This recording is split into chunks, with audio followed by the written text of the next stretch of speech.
తో అవతరించిన మారుతి సుందర రూపం శివ ఓం నమ శివాయ. ఆరాధించిన శ్రేయోదాయకం అని శంకరుడే తెలిపే హర ఓం నమ శివాయ.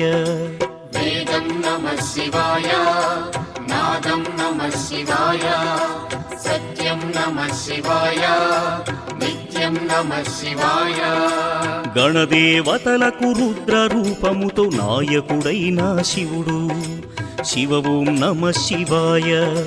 విశ్వతేజుడు త్రిలోకపాలుడు ఇలలో భక్తిని గాచు హర ఓం నమ శివాయ. పుష్పం నమ శివాయ, పత్రం నమ శివాయ, దీపం నమ శివాయ, ధూపం నమ శివాయ. నమ శివాయ నమ శివాయ ఓం నమ శివాయ.